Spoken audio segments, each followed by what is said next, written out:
ምናየው ምንድነው ፋይናንስ ላይ አንድ መረዳት ያለብን ነገር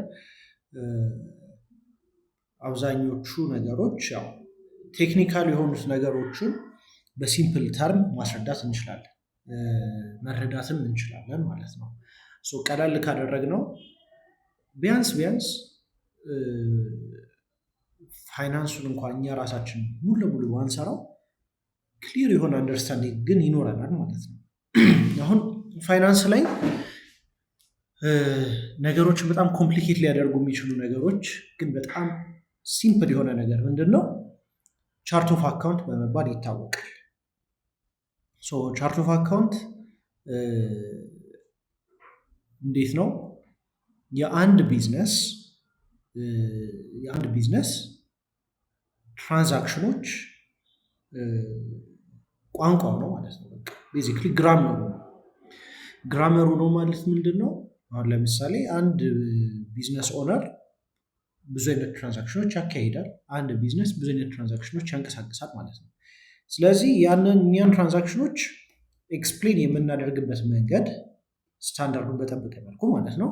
የፋይናንስ እና የአካውንቲንግን ስታንዳርድ በጠበቀ መልኩ ኤክስፕሌን የምናደርግበት መንገድ ቻርት ኦፍ አካውንትን በመጠቀም ነው ማለት ነው። ምንድነው? የኦርጋናይዜሽን ሜትድ ነው ማለት ነው። ስለዚህ ከቻርት ኦፍ አካውንት ነው የሚነሳው። ኤኒ ፋይናንሻል ስቴትመንት በሉ፣ ኤኒ የትርፍ ኪሳራ ሪፖርት በሉ፣ ኤኒ ባላንስ ሺት፣ ኤኒ ካሽ ፍሎ ስቴትመንት፣ ኤኒ ፖስቲንግ ፒችትሪ ላይ ሆነ ኩዊክ ቡክስ ላይ ሆነ ምንም ላይ ሆነ ከምንድነው የምንነሳው? ከቻርት ኦፍ አካውንት ነው የምንነሳው ማለት ነው። ስለዚህ ዲስ ኢዝ ኤ ግሎባል ስታንዳርድ ማለት ነው። ስለዚህ አሁን ይሄ ቻርት ኦፍ አካውንት ላይ ምንድነው በነምበሪንግ በመጠቀምና ቃላትን በመጠቀም የአካውንቲንጋችንን ትራንዛክሽን ዲዛይን የምናደርግበት መንገድ ነው ማለት ነው። አሁን ቻርት ኦፍ አካውንት ላይ ምንድነው መረዳት ያለብን? ፎር ኤግዛምፕል አንድ ቢዝነስ ኦነር ሆነን የራሳችንን ፋይናንስ መቆጣጠር የምንፈልግ ከሆነ አለ። ኦር ደግሞ እዛ አዘር ሳይድ እንደ ፋይናንስ ፕሮፌሽናል ሆነን የአንድን ቢዝነስ ፋይናንስ እንቆጣጠር የምንል ከሆነ ዘ ፈርስት ቲንግ ዊ ዱ ቻርት ኦፍ አካውንት ክሬት እናደርጋለን። ቻርት ኦፍ አካውንት እንዴት ነው ክሬት የምናደርገው? ፈርስት ኦፍ ኦል ስለ ቢዝነሱ ኢንፎርሜሽን እንጠይቃለን። ቢዝነሱ ምን አይነት ኔቸር ነው ያለው? ወጪዎቹ ምን አይነት ናቸው? ገቢ እንዴት ነው የሚያገኘው? ኤክስፔንሶቹ ምን አይነት ናቸው? ምን አይነት ንብረት ነው የሚጠቀመው? ስንት ባንኮች አሉት? ባንኩ እንዴት ነው የሚንቀሳቀሰው? በቼክ ነው ወይ በትራንስፈር ነው ወይ የሚሉት ነገር እንዳለ እንጠይቃለን ማለት ነው። የዛኔ ያ ቢዝነስ ኦነር በቢዝነስ ቋንቋ የሚነግረንን ነገር እኛ ደግሞ እንደ ፋይናንስ ፕሮፌሽናል ትራንስሌት እናደርገዋለን። ወደ ፋይናንስ እንቀይረዋለን። አደሴም ታይም ደግሞ ቢዝነስ ኦነር ሆነን የራሳችንን ፋይናንስ መያዝ ከፈለግን ዘቤስት ፐርሰን የምንሆነው ቻርት ኦፍ አካውንታችንን ዲዛይን ለማድረግ እኛንን የምንሆነው ማለት ነው። ስሞል ቢዝነስ ከሆነ ስፔሻሊ ራሳችንን እንጠይቃለን። ምን አይነት ትራንዛክሽኖች ነው ያሉኝ? ምን አይነት እንቅስቃሴ ነው ያለኝ? ምናምን የሚለው ነገር ቅድም ያልነውን ነገር ራሳችንን እንጠይቃለን። ከዛም በኋላ ነው ስታንዳርዳይዝ የምናደርገው ማለት ነው። ኢምፖርታንሳቸውን ኢንጀነራል ከዘረዘርናቸው አይቀር ፈርስት ዋን ኢዝ ኦርጋናይዜሽን ላይ ይጠቅመናል። ስለዚህ ኦርጋናይዜሽን ማለት ሁሉም አካውንት ፕሮፐርሊ ፕሌስመንቱን እንዲይዝ ይረዳናል። ሁለተኛው ኮንሲስተንሲ ላይ ይረዳናል። ኮንሲስተንሲ ማለት ትክክለኛ የሆነ ሩቲን ውስጥ እንድንገባ ይረዳናል ማለት ነው። ሶስተኛ ፋይናንሻል ሪፖርቲንጋችን ላይ ይረዳናል። እንዳለው ፋይናንሻል ስቴትመንታችንን ፕሪፔር ስናደርግ ትክክለኛ ፋይናንሻል ስቴትመንት እንድንይዝ ይረዳናል ማለት ነው። አራተኛ ለትንተና ለአናላይሲስ እና ለውሳኔዎች ይረዳናል። አምስተኛ ደግሞ ኮምፕላያንስ ማለትም ገቢዎች ላይ ትክክለኛ ቻርት ኦፍ አካውንት እንዲኖረንም ኢምፖርታንት ነው፣ ይረዳናል ማለት ነው። አሁን በዋነኝነት 5 አካውንቶች ነው ያሉት ቻርት ኦፍ አካውንት ላይ ማለት ነው። 5 አካውንቶች ለምንድን ነው የኖሩት? እንዳለው እንግዲህ ቻርት ኦፍ አካውንት የድርጅቱን ትራንዛክሽኖች የሚገልጽበት ግራመር ነው ወይም ቋንቋው ነው አይደለም። ስለዚህ አንድ ድርጅት የፈለገ ቢተልቅ የፈለገ ቢያንስ ከ5 አካውንቶች ውጪ አይኖሩት። ፈርስት ዋን ኢዝ አሴት ይኖራል። የአሴት አካውንቶች ይኖሩታል ማለት ነው። ሁለተኛው ላያቢሊቲ አካውንት ይኖረዋል እዚህ ጋር እንደምታዩት። ሶስተኛ ኢኩዊቲ አካውንት ይኖረዋል። አራተኛ ሬቨኒው አካውንት ይኖረዋል።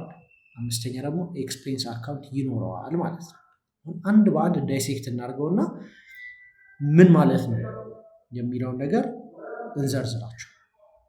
ከምን እንጀምራለን? ከአሴት እንጀምራለን። አሴት ምን ማለት ነው? አሴት ማለት አንድ ድርጅት ኦውን የሚያደርገው ነገር ወይም እንደ ንብረት ኮንሲደር የሚያደርጋቸው ነገሮች የድርጅቱ አሴቶች ናቸው በመባል ይታወቃሉ ማለት ነው። አሴቶች ምን ሊባሉ ይችላሉ? ፎር ኤግዛምፕል በዋነኝነት እንደ ስታንዳርድ ከሆነ በሁለት ነው የሚከፈሉት። ከረንት አሴቶች አሉ እና ነን ከረንት አሴቶች አሉ።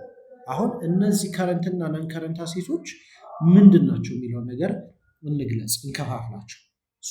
ከኮንሰፕቱ ስንነሳ ከረንት አሴትስ ማለት በአንድ በጀት ዓመት ውስጥ ወደ ገንዘብ መቀየር የሚችሉ ወይም ደግሞ ገንዘብ ካሽ ብለን የምንይዛቸው ንብረቶች ከረንት አሴት ብለን እንይዛቸዋለን ማለት ነው። ኦን አዘር ሃንድ ደግሞ ነን ከረንት አሴቶች ምንድን ናቸው?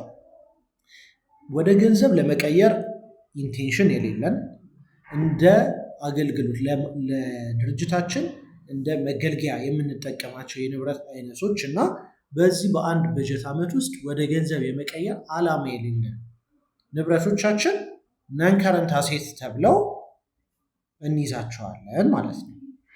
አሁን ከረንት አሴት ውስጥ ምን ሊኖር ይችላል? አንደኛ ካሽ አለ። ካሽ ኦር ካሽ ኢኩዊቫለንት በመባል እንዘረዝራለን። ካሽ ኦር ካሽ ኢኩዊቫለንት ማለት ምንድነው? ካሽ ኢዝ ካሽ ኦን ሃንድ ሊሆን ይችላል በሴፋችን ላይ ወይም ካዝናችን ውስጥ እንደ ጥሬ ገንዘብ የምንይዘው አለ ካሽ።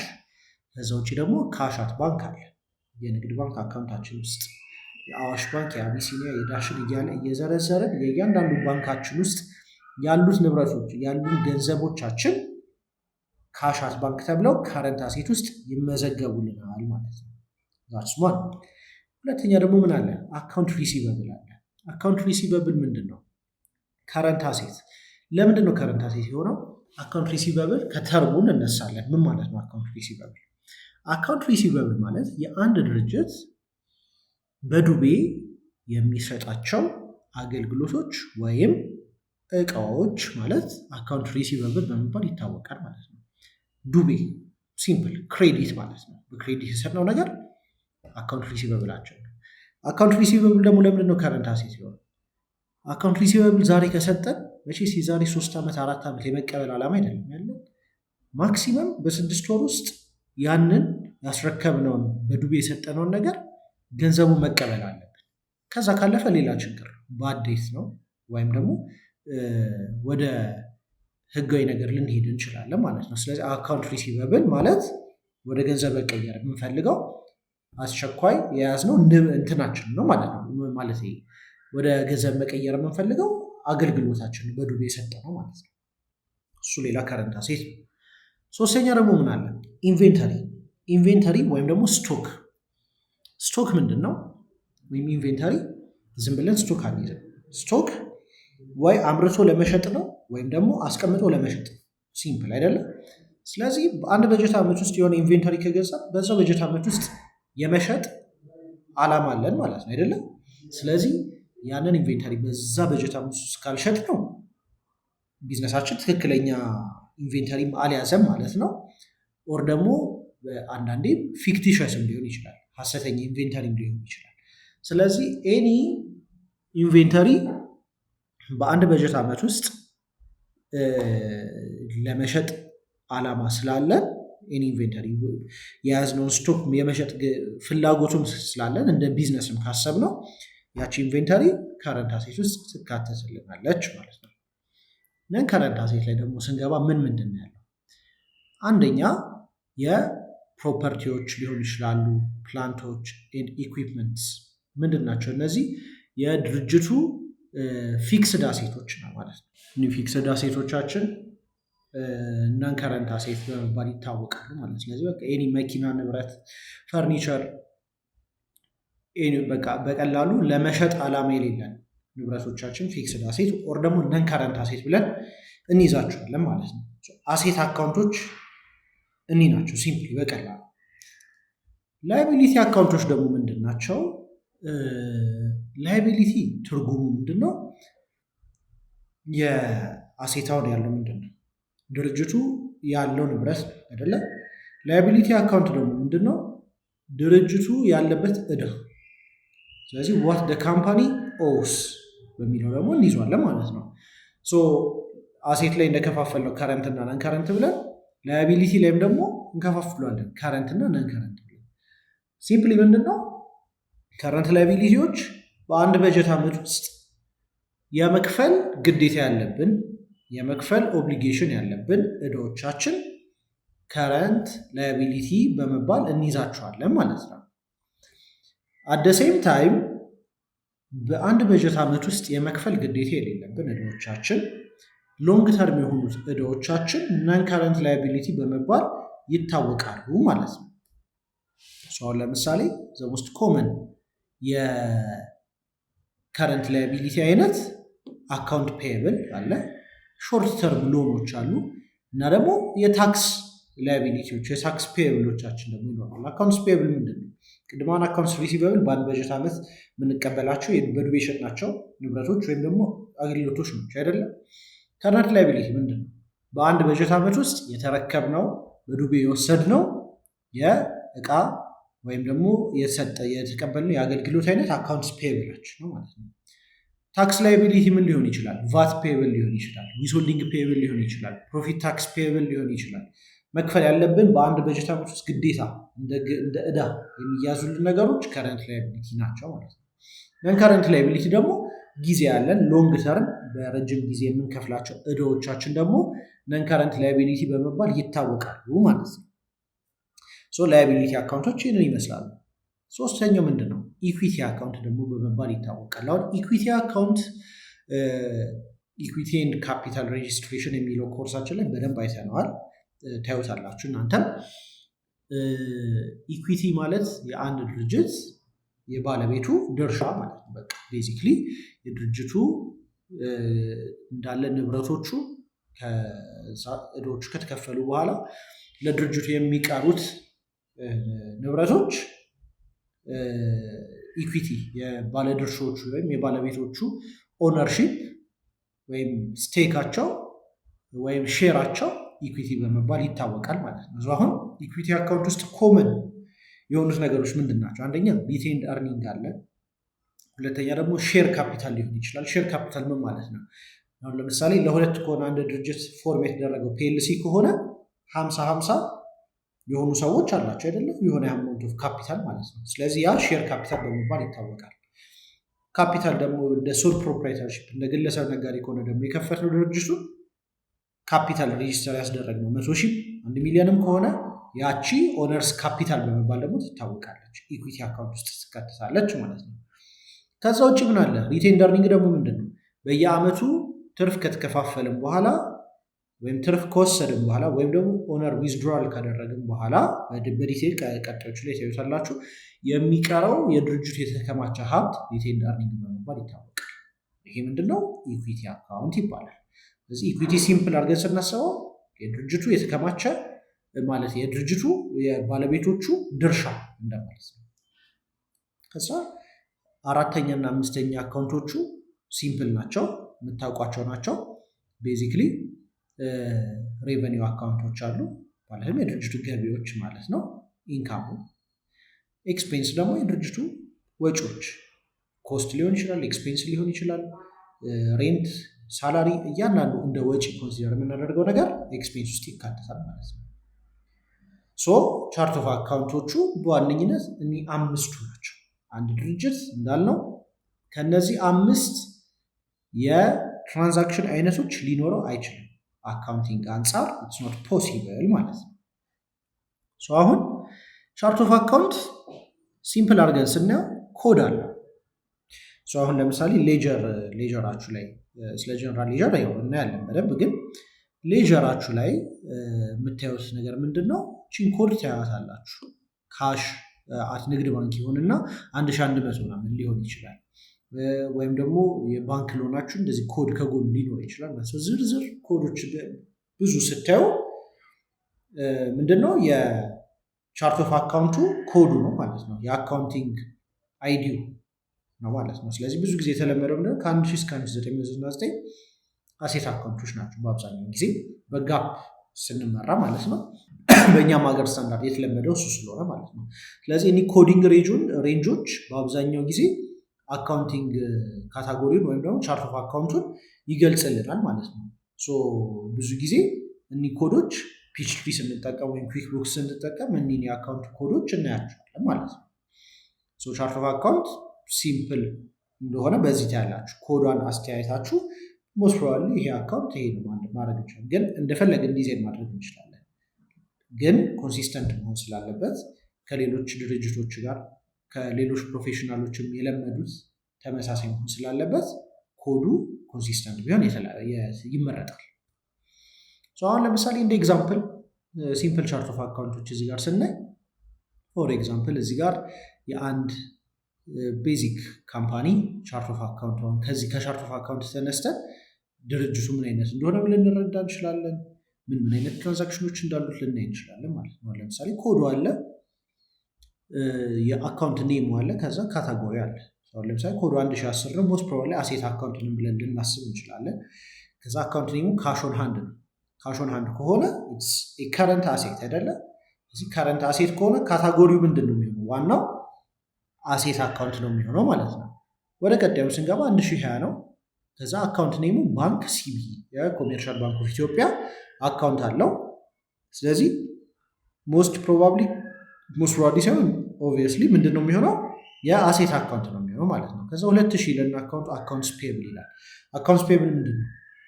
ከረንት ላያቢሊቲ አይደለም። ስለዚህ ላያቢሊቲ አካውንት ውስጥ እንከተዋለን ማለት ነው። ከዛስ 3000 ኮድ ኦነርስ ካፒታል ደግሞ ይላል ማለት ነው። ኦነርስ ካፒታል ምንድን ነው? ኢኩዊቲ አካውንት ነው አይደለ? ኢኩዊቲ አካውንት ስፔሲፊክሊ ደግሞ ለሶል ፕሮፕራይተርሺፖች የሆነ ኢኩዊቲ አካውንት ነው ማለት ነው። ስለዚህ ካታጎሪ ምን ይሆናል? ኢኩዊቲ ይሆናል ማለት ነው። ሪቴንደሪንግ ሴም ቲንግ ኢኩዊቲ አካውንት ነው። ስለዚህ ካታጎሪው ኢኩዊቲ ውስጥ ይገባል ማለት ነው። ከዛ ሴልስ ሬቨኒው ደግሞ ይላል። ይሄ ደግሞ ምንድን ነው? ኢንካም አካውንት ነው። ስለዚህ ካታጎሪ ምንድን ነው? ኢንካም ውስጥ እንከተዋለን። ከዛ በኋላ ሬንት ኤክስፔንስ ደግሞ አለ። ኤክስፔንስ አካውንት ነው። ሬንት ኤክስፔንስ ደግሞ ካታጎሪ ምንድን ነው? ኤክስፔንስ የሚባለው የቻርት ኦፍ አካውንት ካታጎሪ ውስጥ ይገባል ማለት ነው። ከዛ ውጭ ሳላሪ ኤክስፔንስም ሴም ቲንግ። ስለዚህ ቤዚክ የሚባሉ የቻርት ኦፍ አካውንት አይነቶች ይህንን ይመስላሉ ማለት ነው። አሁን ለምሳሌ የሬስቶራንት ቢዝነስ ላይ ትንሽ ቴለር አድርገን ስንሰራው የሬስቶራንት ቢዝነስ ቻርት ኦፍ አካውንት አሁን ማየት እንችላለን። አሁን አንድ ሳምፕል ቻርት ኦፍ አካውንት ነው። ካሽ ሬጂስተር ይላል። ካሽ ሬጂስተር ማሽኑ ሊሆን ይችላል። ምንድን ይሄ አሴት አካውንት ነው ማለት ነው። ከዚህ ኢንቬንተሪ ፉድ ኤንድ ቤቨሬጅስ። ኢንቬንተሪ ምንድን ነው? ከረንት አሴት ነው አይደለ? አሴት አካውንት ላይ ፉድ ሴልስ፣ ቤቨሬጅ ሴልስ፣ ኢንካም። ኢንግሪዲየንት ፐርቼዞች ኮስት ነው። ስለዚህ ካታጎሪ ምንድን ነው? ኤክስፔንስ ካታጎሪ ነው ማለት ነው። ሴልስ ሬቨኒው፣ ከዛ ኪችን ሰፕላይ፣ ስታፍ ሰላሪ፣ እያንዳንዱ ነገር ምንድን ነው የሚነግረን? የቢዝነሱን ኔቸር እናያለን፣ የትራንዛክሽኑን አይነት እናየዋለን። ዜን ዊ ዊል ጊቭ ኢት ዘ ፕሮፐር ካታጎሪ ማለት ትክክለኛውን ካታጎሪ ከዛ እናሳየዋለን። ለሎጂስቲክስ ካምፓኒ ምን ሊሆን ይችላል? አሁን ለምሳሌ እዚች ጋር እንደምታዩት የአሴት አካውንቶች ፔቲካሽ አለ፣ ዳሽን ባንክ አካውንት አለው አሴት፣ ቪክሎች አሉ ደግሞ ፊክስድ አሴቶች። ከዛም በኋላ የዴሊቨሪ ኢንካም፣ የካርጎ ሰርቪስ ኢንካም፣ የኢንካም አይነቱን ዘረዘረው። ከዛ አሁን ለምሳሌ ዊዝሆልዲንግ ታክስ ፔብል 3% ፔብል አማውንቱን ላያቢሊቲ ውስጥ እንከቷል፣ ቢካዝ እዳ ስለሆነ። ስለዚህ ኦነርስ ካፒታል እያንዳንዱን ነገር እንዘረዝረዋለን ማለት ነው። ስለዚህ ቻርት ኦፍ አካውንቱን እያየን የቢዝነሱን ኔቸር እንረዳለን። ሴም ቲንግ እዚህ ጋር በደንብ አናላይዝ ማድረግ እንችላለን። በትራንዛክሽኑ አይነት መሰረት የቻርት ኦፍ አካውንት አይነቱን እንከተዋለን ማለት ነው። አሁን ምንድን ነው እኒህ ቻርት ኦፍ አካውንቶች ፕሮፐርሊ ከተመዘገቡ ከተዘረዘሩ በኋላ ነው ቀጥሎ ፖስቲንግ ላይ የምንገባው ማለት ነው። ስለዚህ ቻርት ኦፍ አካውንት በጣም ጥቅሙ መረዳት ያለብን እዚህ ላይ ነው። ቻርት ኦፍ አካውንት በስርዓት ካልተመዘገበ በስትክክል እንደ ድርጅቱ ኔቸር ካልተሰራ ትራንዛክሽንን ፖስት ስናደርግ በፒችትሪም ሆነ በምንም አይነት አካውንቲንግ ሶፍትዌር ትራንዛክሽኖች ፖስት በምናደርግበት ሰዓት ትክክል አይመጣልንም ማለት ነው። ቢኮዝ ትራንዛክሽናችን ላይ ፋይናንሻል ስቴትመንታችን ላይ ሪፍሌክት የሚያደርገው ነገር መጀመሪያ መነሻው ቻርት ኦፍ አካውንታችን ስለሆነ ማለት ነው። አሁን የፒችትሪ ሞጁላችን ላይ ሞጁል 4 ላይ ከሄዳችሁ መጀመሪያ ካምፓኒ ክሬት ካደረግን በኋላ ምንድነው የምናደርገው? ቻርት ኦፍ አካውንት ነው ዲዛይን የምናደርገው። ለምን? ቻርት ኦፍ አካውንት ኮዶቹ መሰረት ነው ትራንዛክሽኖቻችንን የምንሞላው፣ ለዛ ማለት ነው። ሶ በጣም ኢምፖርታንት እንደሆነ ማወቅ አለብን። አሁን ቻርት ኦፍ አካውንት ላይ አንድ ሌላ መረዳት ያለብን ምንድን ነው? ሰብሲደሪ ሌጀሮች የሚባሉ አሉ። ሰብሲደሪ ሌጀር ምን ማለት ነው? ከቻርት ኦፍ አካውንቶቹ ከዋኖቹ የቻርት ኦፍ አካውንት አሁን ምሳሌ አሴት፣ ላይቢሊቲ፣ ኢኩዊቲ እያልን ከዛም በኋላ ደግሞ ሰብ ካታጎሪዎች ደግሞ አሉ። አሁን ሰብ ካታጎሪዎቹ ደግሞ ምን ማለት ናቸው? አካውንት ሪሲቨብሎች። አሁን አካውንት ሪሲቨብል የምን ሰብ ካታጎሪ ነው? የከረንት አሴት አይደለም። አካውንት ፔብል ደግሞ የከረንት ላይቢሊቲ፣ ኢንቬንተሪ የከረንት አሴት፣ ፊክስድ አሴት የአሴት የነን ከረንት አሴት እንትን ናቸው፣ ሰብ ካታጎሪ ናቸው። ሶ ፎር ኦል እንደዚህ ሰብ ካታጎሪዎች ማለት ነው ፋይን ዲቴሎቹ ማለት ነው። ለእነሱ ደግሞ ምን አላቸው? ሰብሲደሪ ሌጀር ነው አላቸው ማለት። ሰብሲደሪ ሌጀር ምን ማለት ነው? በደንብ በዲቴል አካውንቲንግ ሶፍትዌሩን ስንጠቀም ታዩታላችሁ። ነገር ግን ለነዛ ሰብ ካታጎሪዎች ባላንስ የሚያደርጉ ዲቴሎች ማለት ነው። አሁን ለምሳሌ አካውንት ሪሲቨብል 100,000 ብር አለን ብለን ከመዘገብን የ100,000 ብር ያህል ወርዝ የሚያደርግ እቃ ለሆኑ ከስተመሮች ሽጠናል ማለት ነው አይደለ? ስለዚህ ያንን ደግሞ የሚያሳየልን ምንድነው? ሰብሲደሪ ሌጀራችን ነው። የከስተመራችንን ኢንፎርሜሽን የከስተመራችንን ዲቴል የሚይዘው ሰብሲደሪ ሌጀር ማለትም ፒችትሪ ላይ በኋላ የምታዩት ይሆናል። የድርጅቱ የአካውንት ሪሲቨብሉን ዝርዝሩ ዲቴሉን የሚገልጽልን መዝገብ ነው ማለት ነው። አካውንትስ ፔብል ላይ እንደዛው ቬንደር ዲቴሎቻችን አሁን ለምሳሌ በዱቤ የምንወስድ ከሆነ የሆነ እቃ የሆኑ ቬንደሮች አሉ ማለት ነው። ቬንደሮቹ ለእኛ በዱቤ እቃ ለመስጠት ፍቃደኛ ስለሆኑ፣ ስለዚህ ያንን ዲቴል ደግሞ ምን ላይ ነው የምናገኘው? የቬንደር መዝገባችን ላይ ደግሞ እናገኘዋለን ማለት ነው። ሴም ቲንግ አሁን ለኢንቬንተሪ በ150,000 ብር ወርዝ የሚያደርግ ኢንቬንተሪ አለን ካልን የኢንቬንተሪ ዝርዝር ደግሞ ያስፈልገናል አይደለም? ስለዚህ የኢንቬንተሪ ምን አይነት እቃ እንደሆነ ስለ አይተሙ ዲቴል በምን ዩኒት ፕራይስ አማውንቱ ምናምን የሚለውን ነገር ከነቆጠራው የኢንቬንተሪ መዝገብ ደግሞ ያስፈልገናል። ከዛ ባለፈ ደግሞ ፊክስድ አሴት ደግሞ ካለን የ50 ሚሊዮን ብር ወርዝ የሚያደርግ ፊክስድ አሴቶች አሉ ካልን የፊክስድ አሴት ሬጂስተር ደግሞ የፊክስድ አሴት መዝገብ ያስፈልገናል። የፊክስድ አሴት መዝገባችን ላይ የንብረቱን አይነት፣ በስንት ብር እንደተገዛ፣ ዲፕሪሺየሽን ኤክስፔንሱ ተቀንሶለት የመሳሰሉት ነገሮች ፊክስድ አሴት ሬጂስተራችን ላይ እናገኛለን። ስለዚህ ሰብሲደሪ ሌጀር ማለት ጠቀስ ለማድረግ ያህል ይህንን ይመስላል ማለት ነው። በኋላ ፒችትሪያችሁ ላይ ፎሎ ስታደርጉ ኮንፊውዝድ እንዳትሆኑ ይረዳችኋል ማለት ነው። አሁን ቤስት ፕራክቲሶቹን ስናይ ፋይናላይዝ ለማድረግ ያህል ቻርት ኦፍ አካውንት ላይ መረዳት ያለብን አንደኛ ነገር የክሊር የሆነ የአካውንቲንግ ኔሚንግ እና ነምበሪንግ መጠቀም አለብን። ሪደንደንት የሆኑ አካውንቶች ወይም ደግሞ የማንጠቀማቸውን አካውንቶች ክሬት ማድረግ የለብንም። ማለት ያው 5 አካውንቶች እንዳሉ ሆነው ሰብ ካታጎሪዎቹ ላይ ግን የማንጠቀም አሁን ለምሳሌ ሶል ፕሮፕራይተርሺፕ ነን ይባላል። ሶል ፕሮፕራይተርሺፕ ከሆነ እንግዲህ እንደሚታወቅ ዊዝሆልዲንግ ታክስ 10 ሚሊዮን ብር 3 ዓመት ተከታታይ ገቢ ካላሳየን ዊዝሆልዲንግ ታክስ ሰብስቡ አንባልም ማለት ነው። ስለዚህ ለምሳሌ ሶል ፕሮፕራይተርሺፕ ሆነ ዊዝሆልዲንግ ፔብል የሚል አካውንት ክሬት ማድረግ አስፈላጊ አይደለም። ስለዚህ ሬሌቫንት አካውንቶችን ክሬት ማድረግ ያለብን የኢንካም አካውንቶች ምናምን ነገር ሊሆኑ ይችላል። ስለዚህ አላስፈላጊ አካውንቶች ለምንድን መክፈት የሌለብን? በስህተት ከሌሎች ጋር ተመሳስሎብን የሌለንን ትራንዛክሽን ፖስት ልናደርግ ስለምንችል ማለት ነው። ብዙ ጊዜ ምን ስህተት አለ መሰላችሁ? እንደ ፋይናንስ ፕሮፌሽናልም መቅረት ያለበት ነገር እንትኑን ቻርት ኦፍ አካውንቱን ኮፒ አድርጎ የሌላ ካምፓኒ ቻርት ኦፍ አካውንት ኮፒ አድርጎ ሌላ ላይ ፔስት ማድረግ የሚባል አሰራር አለ ማለት ነው። ይህ አሁን ጥሩ አይደለም። ቢኮዝ ቢዝነሶች የተለያየ ኔቸር አላቸው።